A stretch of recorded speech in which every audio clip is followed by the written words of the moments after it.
부활의 아침 예배하는 우리들에게 주님께서 은혜와 평강 내려주시기 바랍니다. 오늘 누가복음 17장입니다. 그 아홉은 어디 있느냐라는 제목으로 하나님 말씀 전하겠습니다. 오늘 본문은 참 유명한 이야기죠. 특별히 이제 감사절에 자주 등장하는 본문입니다. 하지만 감사라고 하는 것은 이제 추수감사절에만 다룰 주제는 아니죠. 감사는 우리 신앙생활의 근원적인 문제가 되기 때문입니다. 감사는 우리 삶의 행복과 불행을 결정합니다. 지금 감사가 넘친다면 이미 그 사람은 천국을 살고 있는 것이고, 지금 감사를 잃어버리고 원망과 불평이 일어나고 있다고 한다면 이미 그 사람은 지옥을 사는 것일 것입니다. 내게 감사가 많은가 불평이 많은가, 이 간단한 질문으로 우리는 우리 신앙의 수준을 점검해 볼 수가 있습니다. 오늘 본문의 이야기를 좀 살펴보죠. 예수님께서 사마리아와 갈릴리 사이를 지나서 지금 예루살렘으로 가시는 길입니다. 한 마을에서 10명의 나병 환자를 만나셨어요. 그들이 예수님께 부르짖었습니다. 예수 선생님이여, 우리를 불쌍히 여기소서.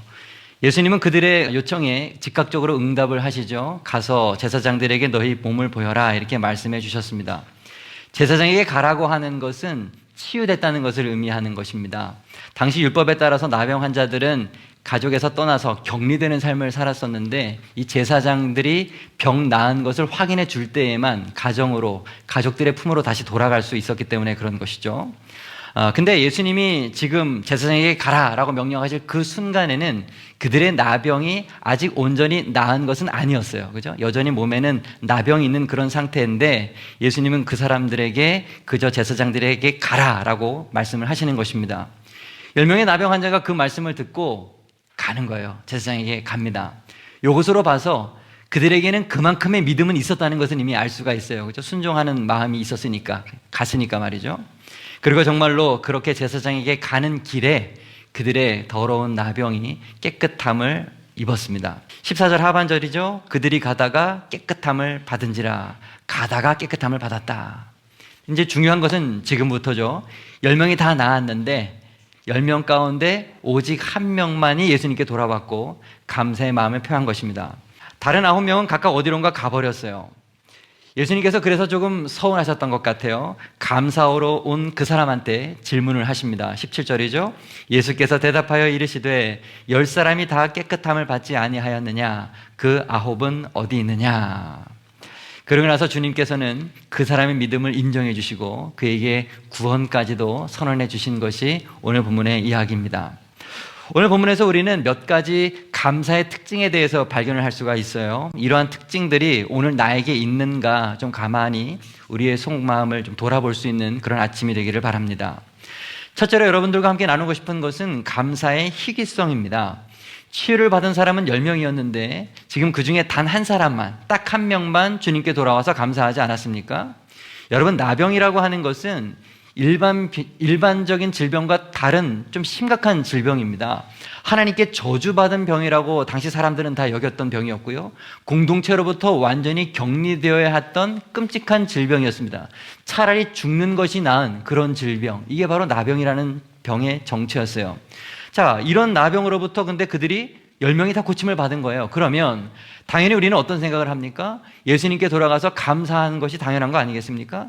10명 중에 10명이 다 가는 게 상식적인 일이 아닙니까? 근데 실상은 그렇지 않았다는 거예요. 10명 가운데 9명은 각자 자기가 갈 길만 가고 오직 한 명만 주님께로 돌아왔습니다.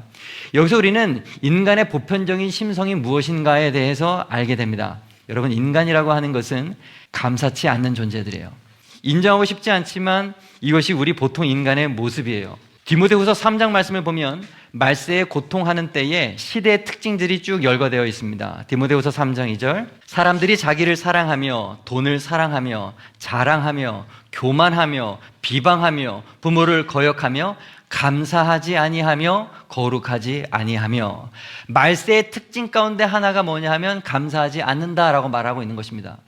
로마서 1장에도 보면 바울이 죄인들의 특징에 대해서 쭉 열거하는데 그 가운데 하나도 감사치 않는 거예요. 한번 보시죠. 로마서 1장 21절, 하나님을 알되 하나님을 영화롭게도 아니하며 감사하지도 아니하고 오히려 그 생각이 허망하여지며 미련한 마음이 어두워졌나니. 여러분, 감사하지 않는 것은 인간의 본성이고 죄인의 특징이고 말세의 일반적인 모습인 것입니다. 여러분, 감사라고 하는 것이 무엇입니까? 어떤 것을 특별하게 여기고 그것을 기억할 때 비로소 일어나는 게 감사의 마음 아닙니까? 근데 사람들은 특별한 일을 만나도 그것을 당연하게 여기고 그것을 쉽게 잊어버립니다. 간절히 기도를 하고 하나님께 응답을 받으면 그것도 그때뿐이죠. 바로 잊어버려요. 태도가 금방 달라집니다. 언제 내가 기도했고 언제 내가 간절했느냐 다 잊어버리죠. 응답하신 하나님보다 간절히 기도했던 내가 더 잘했다고 생각하는 거예요. 나 때문에 응답을 받은 것이다. 내 중심이에요. 내가 잘한 거지 하나님의 은혜는 기억하지 않습니다. 문제가 생기면 원인은 하나님인데 무언가 좋은 일이 나에게 일어나면 그 원인은, 그 이유는 나에게서 찾는 것이 우리들의 모습이죠. 인간은 참 감사하지 않는 존재입니다. 참 감사할 줄 모르는 존재입니다. 출애굽한 이스라엘 백성들이 대표적으로 그러지 않았습니까? 바람으로 홍해를 가르치는 하나님을 경험을 했어요. 바다 밑이 마르는 것을 두 눈으로 똑똑히 보고 자신들이 직접 두 발로 마른 땅을 건너서 홍해를 건넜던 것들이 이스라엘 백성이었습니다. 그런데 그 기적을 체험한 후에 3일 만에 그들은 또 하나님을 원망합니다. 출애굽기 15장. 모세가 홍해에서 이스라엘을 인도하매 그들이 나와서 수르 광야로 들어가서 거기서 사흘 길을 걸었으나 물을 얻지 못하고 마라에 이르렀더니 그건 물이 써서 마시지 못하겠으므로 그 이름을 마라라 하였더라. 백성이 모세에게 원망하여 이르되 우리가 무엇을 마실까 하매. 감사할 줄 모르고 원망하는 거, 이게 이스라엘 백성의 특징이에요. 그뿐입니까? 하나님은 40년 동안 그들이 광야에 살 때에 매일마다 아침에 만나를 내려주셔서 그들을 채워주셨어요. 메추라기도 보내주시고 바위를 가려서 물을 내려주셨습니다. 그들이 입고 있는 옷도 해지지 않게 해주셨고 그들의 발도 부르트지 않도록 40년 동안 그들을 보호하시고 지켜주시고 늘 함께 해주셨습니다. 그러나 그들은 끝까지 고백한 것이 무엇입니까? 우리에게 만나밖에 먹을 것이 없다. 이거 갖고 어떻게 사느냐? 늘 그들은 끝까지 원망불평이었습니다. 민수기 11장 5절 6절. 우리가 애굽에 있을 때에는 값없이 생선과 오이와 참외와 부추와 파와 마늘들을 먹은 것이 생각나거늘 이제는 우리의 기력이 다하여 이 만나 외에는 보이는 것이 아무것도 없도다 하니, 맨날 만나만 먹으면서 어떻게 사냐고 하나님 앞에 불평했던 것이 그들이었습니다. 말라기 말씀을 보면 하나님께서 이스라엘 백성들에게 내가 너를 사랑한다라고 말씀을 하셨어요. 근데 이스라엘 백성이 뭐라고 대꾸합니까? 언제 하나님이 우리를 사랑했냐고 오히려 대꾸했던 게 이스라엘이었습니다. 말라기 1장 2절. 여호와께서 이르시되 내가 너희를 사랑하였노라 하나 너희는 이르기를 주께서 어떻게 우리를 사랑하셨나이까 하는도다. 여러분, 이스라엘 백성은요, 지독하게도 감사할 줄 모르는 사람들이었습니다.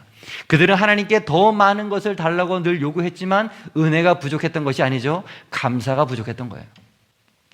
자, 그렇다면 본성상 이렇게 감사하지 못하는 우리들이 그럼 도대체 어떻게 해야 될까요? 결론부터 말씀을 드리면 의도적으로 감사해야 합니다. 감사하려고 힘써야 하고 감사하려고 노력을 해야 합니다. 저는 이것을 두 번째, 감사의 의도성이라고 말하고 싶습니다. 만족해서 우리가 감사하는 것이 아니라 감사할 때에 우리들에게 만족이 찾아오게 되는 것이죠. 사도 바울이 뭐라고 했습니까? 데살로니가전서 5장 18절, 잘하는 말씀이죠. 범사에 감사하라. 이것이 그리스도 예수 안에서 너희를 향하신 하나님의 뜻이니라. 감사를 의도적으로 하라고 지금 명령하고 있습니다. 그것도 언제? 범사에 그렇게 하라는 거예요. 범사라고 하는 것은 모든 일을 말하는 것 아닙니까? 모든 일에 대해서 의도적으로 감사하는 것, 그것이 하나님께서 기뻐하시는 뜻이라고 말하는 것입니다. 상황이 좋아져야만 우리가 감사할 수 있는 게 아니에요. 어떤 상황에서도 감사하기로 선택을 할 때에 우리 안에 감사하게 일어나게 되고 그 상황은 바뀔 수가 있게 되는 것입니다. 우리는 망각의 동물이기 때문에, 우리는 자기중심적인 인간이기 때문에 감사라는 것은 자동 반사적으로 나오는 것이 아니에요. 그렇기 때문에 의식적으로 감사를 선택을 해야 되고 감사할 수 있는 훈련을 해야 합니다. 그것이 우리들의 삶이어야 해요. 감사는 의도적으로 노력해야 하는 것입니다. 바라기는 저는 여러분이 모든 일을 행할 때에 감사로 일을 시작했으면 좋겠어요. 다시, 모든 일을 시작할 때부터 감사하는 여러분이 되기를 바랍니다. 우리는 자꾸 감사를 어떤 일의 결과로서 여기는 경향이 많이 있는데 여러분, 그렇지 않아요. 감사는 모든 일의 시작이 되어야 하고 모든 일의 원인이고 동기가 되어야 되는 거예요. 어떤 일이 일어났으니까 그 일에 대한 결과로서 감사하지 말라는 얘기예요. 모든 일을 시작할 때 결과가 일어나기 전에 이미 감사로 시작하는 여러분이 되어야 된다. 그게 믿음이라는 것을 말씀드리고 싶습니다. 어제 한 가정이 교회를 방문했습니다. 10kg 쌀포대 10개 이상을 가져오셨어요. 제 방에도 안 들어오시고 그냥 밖에서 별 말씀도 하지도 않으셨습니다. 좋은 데 써주세요 그러면서 그냥 가셨어요. 제 방에 쌓여있는 그런 쌀을 보면서 처음에는 무엇 때문에 저 가정이 이렇게 감사하는 걸까라는 것을 생각을 했어요. 그분의 감사를 어떤 일에 대한 결과로서 제가 처음에는 생각을 했단 말이죠. 근데 조금 시간이 지나고 나니까 이런 생각을 하게 됐어요. 이 쌀을 앞으로 나눔 받는 사람들이 있을 텐데 그 받는 사람들이 얼마나 기쁘고 감사할까라는 생각이 이어지더라고요. 그분의 감사를 앞으로 일어날 어떤 일의 시작으로 제가 여기게 된 것이죠. 여러분 이해가 되십니까? 저는 우리가 감사를 무언가의 결과로서 생각하지 말고 시작으로 여기는 여러분이 되기를 간절히 바랍니다. 감사는 무엇의 결과가 아니라 원인이 되어야 됩니다. 일단 감사하세요. 먼저 감사부터 하시기 바랍니다. 그러면 하나님께서는 우리의 그 감사를 통해서 더 큰 일을 행하시는 하나님이십니다. 직장에서 일을 할 때에도 감사한 마음으로 하루 시작하시길 바랍니다. 여기 학생들도 있는데 공부할 때 먼저 감사하고 공부를 시작하세요. 가정에서 일을 할 때도 마찬가지죠. 설거지를 할 때, 청소를 할 때 먼저 감사하십시오. 감사가 우리 일의 동기가 될 때에 그 일은 하나님의 일이 된다는 것을 잊지 마십시오. 참 중요한 얘기예요. 모든 일을 시작할 때 감사로 그 일을 하면 그 일은 내 일이 아니라 하나님과 관계된 일이 되고 하나님의 일이 됩니다. 그러므로 하나님께서는 크고 놀라운 열매들을 그것을 통해서 맺게 해주시는 것이죠. 오늘 본문에서도 그것을 발견할 수 있어요. 주님께 너무 감사해서 돌아왔던 이 사람은 물론 나병이 고침받았다고 하는 그 결과 때문에 감사한 사람이에요. 그런데 그것이 또 시작이 되었어요. 그 사람의 그 감사는 그가 앞으로 맛볼 구원의 시작이 되었습니다. 자, 감사했던 그 사람에게 주님이 뭐라고 말씀하셨어요? 19절, 그에게 이르시되 일어나 가라, 내 믿음이 너를 구원하였느니라 하시더라. 예수님께서는 그 사람의 믿음을 인정해 주신 것이고 그의 믿음을 가지고 그의 영혼의 구원을 허락해 주셨다는 것입니다. 여러분, 이것은 이 사람이 상상하지 못했던 거예요. 예기치 못했던 축복을 지금 그가 받고 있는 것이죠. 감사했더니, 그죠? 육신의 질병의 고침으로 주님께 감사했더니 주님께서는 보이지 않는 영혼의 질병까지도 고쳐주고 계시는 것입니다. 여러분, 몸만 낫는 것은 반쪽짜리 치유잖아요. 영혼까지 구원을 받아야 온전한 치유인데 주님께서는 지금 감사하고 있는 이 사람에게 영혼의 치유까지 온전한 구원과 치유를 지금 허락해 주고 계십니다. 여기서 우리가 발견할 수 있는 세 번째 감사의 특징이 무엇입니까? 감사의 확장성이죠. 감사는 한 가지로 끝나지 않고 계속해서 점점 커지게 되는 거예요. 하나님은 감사하는 자에게 더 큰 축복을 주시고 더 많은 것을 허락해 주시는 분이십니다. 우리는 어떤 문제가 생기면 그 문제를 당장 해결하는 데만 집중하는 경향이 있는데 그렇지 않죠. 하나님은 그 너머에 있는 것을 보시고 궁극적으로 우리에게 필요가 무엇이 있는지를 아시는 분이시죠. 그리고 그 감사하는 자에게 그것을 허락하시는 분이라는 것을 잊지 않기를 바랍니다. 사실 나병이 치유된 것보다 영혼의 구원을 받은 것이 훨씬 더 큰 축복 아닙니까? 이 나병 환자는 한 번 감사한 것으로 인해서 놀라운 축복, 기대치 못했던 영원한 구원을 허락받은 것입니다. 그냥 가버렸던 9명은 어떨까요? 자신이 병이 치료된 것, 그것이 전부인 줄 알았겠죠? 그러나 그들은 가장 큰 축복을 놓쳐버리고 말았던 것입니다. 감사의 확장성을 알지 못하기 때문에, 감사가 또 다른 감사를 낳는다는 것을 알지 못했기 때문에 그들은 떠나가 버렸습니다. 사랑하는 여러분, 감사의 확장성을 알기를 바랍니다. 감사는 또 다른 감사를 낳는 것입니다. 여러분, 오병이어를 잘 알고 계시죠? 디베라 바닷가에 먹을 것이 없는 빈들에서 예수님께서는 한 아이가 가지고 온 떡 5개와 물고기 2마리를 주목하셨습니다. 그리고 그것을 가지고 5,000명을 먹이셨죠. 무리를 명하여 잔디 위에 앉히시고 떡 5개와 물고기 2마리를 가지사 하늘을 우러러 축사하시고 떡을 떼어 제자들에게 주시며 제자들이 무리에게 주었다. 여기서 축사가 무엇입니까? 축사가 바로 감사 기도를 말하는 거예요. 헬라어로 이 축사라는 것은 감사라고 하는 의미가 감사라는 의미를 포함하고 있습니다. 수천 명을 먹이는 데 있어서 오병이어가 턱없이 부족하다는 것 주님께서 왜 모르셨겠습니까? 그러나 주님께서는 그것으로 큰 일을 시작하기로 결정하셨어요. 그리고 무엇부터 시작하셨습니까? 감사부터 시작하셨어요. 여러분, 감사는 기적을 여는 문이 된다는 사실을 잊지 않기를 바랍니다. 그러므로 여러분 일단 감사하세요. 일단 감사하세요. 여러분의 상황과 여건과 조건이 어떠할지라도 일단 감사부터 시작하십시오. 당장은 감사할 것이 없어 보일지도 모르겠습니다. 그러나 믿는 사람은 모든 일들이 지나가면 다 감사한 일이 된다는 것을 알지 않습니까? 우리는 하나님의 섭리를 믿는 사람이기 때문에 그래요. 하나님은 모든 것이 합력하여 선을 이루시는 분이라는 것을 알기 때문에 우리는 믿는 사람이라면 먼저 감사부터 하고 봐야 되는 것입니다. 그럴 때 우리는 최후 승리를 반드시 경험하게 되는 것입니다. 여러분, 신앙생활은 다른 것이 아니에요. 감사생활입니다. 우리 따라해 보시죠. 신앙생활은 감사생활이다.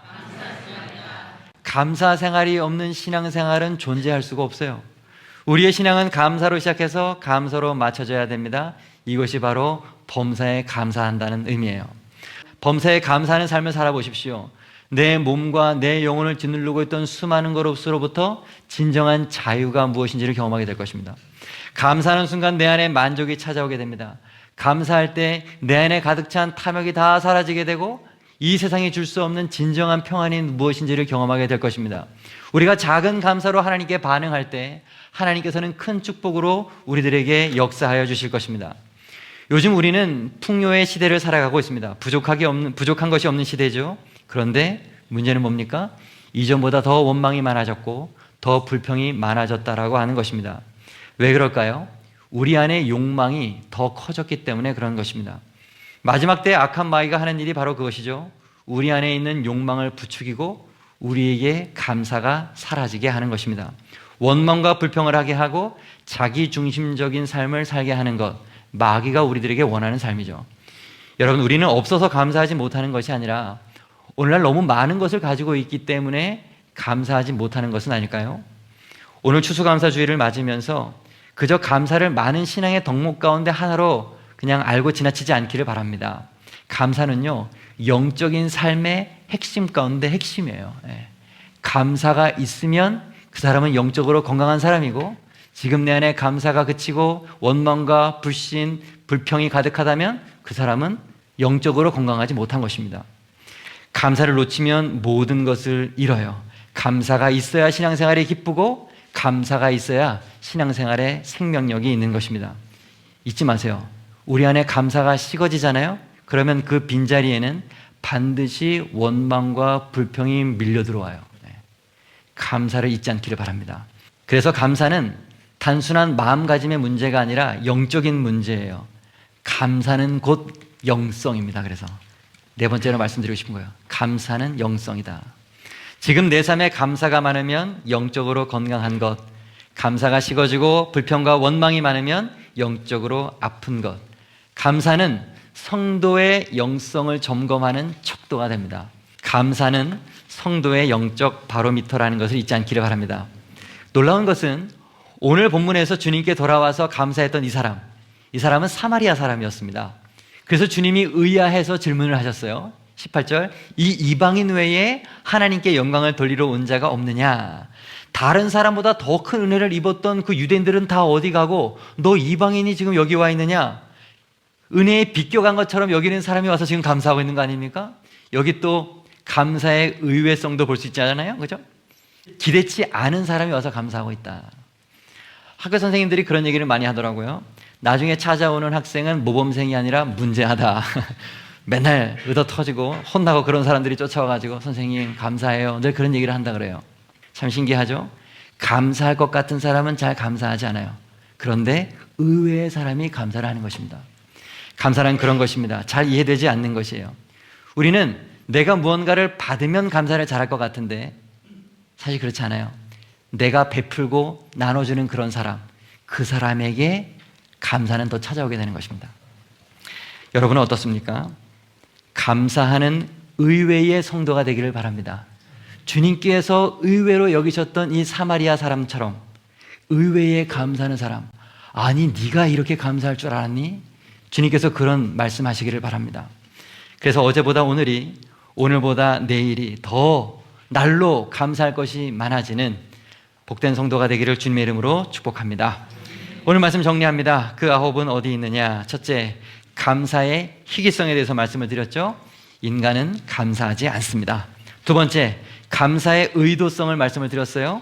감사는 무엇의 결과가 아니라 시작이요, 원인이요, 동기여야 한다. 세 번째, 감사의 확장성을 말씀드렸습니다. 감사는 한 번의 감사로 그치지 아니하고 언제나 또 다른 감사를 낳습니다. 네 번째, 감사의 영성이죠. 감사는 성도의 영적 바로미터다. 영성의 척도다. 잊지 않기를 바랍니다. 오늘만, 추수감사절에만 감사를 생각하지 마시고 1년 365일 52주 내내 감사 충만한 성도 되기를 간절히 바랍니다. 기도하겠습니다.